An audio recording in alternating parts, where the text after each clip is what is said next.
ಅನಾವರಣ ಮಾಡ್ತಾ ಇದ್ದಾರೆ. ಮಂಜುನಾಥ್ ಅವರೇ ಮತ್ತು ಆದರ್ಶ ದಂಪತಿ ಪ್ರಶಸ್ತಿಯನ್ನ ಈಗ ತಾನೇ ಈ ವೇದಿಕೆಯಲ್ಲಿ ಪಡೆದಿರ್ತಕ್ಕಂಥ ಶ್ರೀ ಎಚ್ ಮಲ್ಲಿಕಾರ್ಜುನ್ ಮತ್ತು ಶ್ರೀಮತಿ ಸ್ವಪ್ನಾರವರೇ ಹಾಗೂ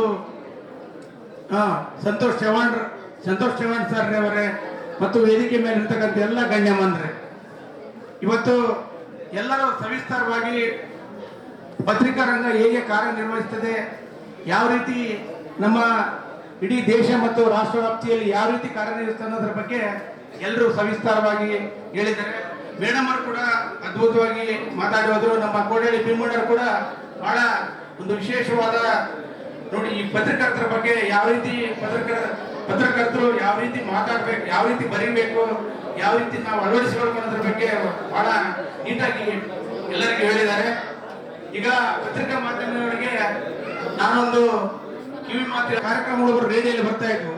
ಈಗ ದೂರದರ್ಶನದಲ್ಲಿ ಕೂಡ ಎಲ್ಲ ಸೋಷಿಯಲ್ ಮೀಡಿಯಾ ಇರ್ಬೋದು, ಟಿವಿ ಮಾಧ್ಯಮಗಳು ಇರ್ಬೋದು, ಅನೇಕ ಸೋಷಿಯಲ್ ಮೀಡಿಯಾಗಳು ಬಂದಿರೋದ್ರಿಂದ ಎಲ್ಲ ಜನರಿಗೆ ಬಹಳ ವಿತ್ತಿನ ಕ್ಷಣದಲ್ಲಿ ಸೆಕೆಂಡ್ನಲ್ಲಿ ತಿಳಿತಕ್ಕಂಥ ಕಾರ್ಯಕ್ರಮ ಈ ಮೀಡಿಯಾಗಳು ಮಾಡ್ತಾ ಇದ್ದಾವೆ.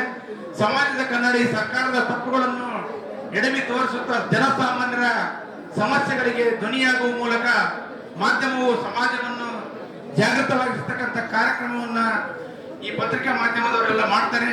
ಮತ್ತು ಇವತ್ತಿನ ಈ ಪತ್ರಿಕಾ ಮಾಧ್ಯಮದ ಮಿತ್ರರಿಗೆ ಇವತ್ತು ಅವರೆಲ್ಲರಿಗೂ ಕೂಡ ವಂದನೆ ಮತ್ತು ಅಭಿನಂದನೆಗಳನ್ನು ಸಲ್ಲಿಸಿ, ಮತ್ತು ಇಲ್ಲಿ ಹರಪನಹಳ್ಳಿ ತಾಲೂಕಿನಲ್ಲಿ ಬಂದಿರತಕ್ಕಂಥ ಎಲ್ಲ ವಿದ್ಯಾರ್ಥಿಗಳಿಗೂ ಮತ್ತು ಹಿರಿಯ ಮುಖಂಡರಿಗೂ ಎಲ್ಲರಿಗೂ ನನ್ನ ಧನ್ಯವಾದಗಳು, ಪ್ರೀತಿಪೂರ್ವಕವಾದ ನಮಸ್ಕಾರಗಳನ್ನು ಸಲ್ಲಿಸಿ ನನ್ನ ಎರಡು ಮಾತುಗಳನ್ನು ಮುಗಿಸ್ತಾ ಇದ್ದೇನೆ.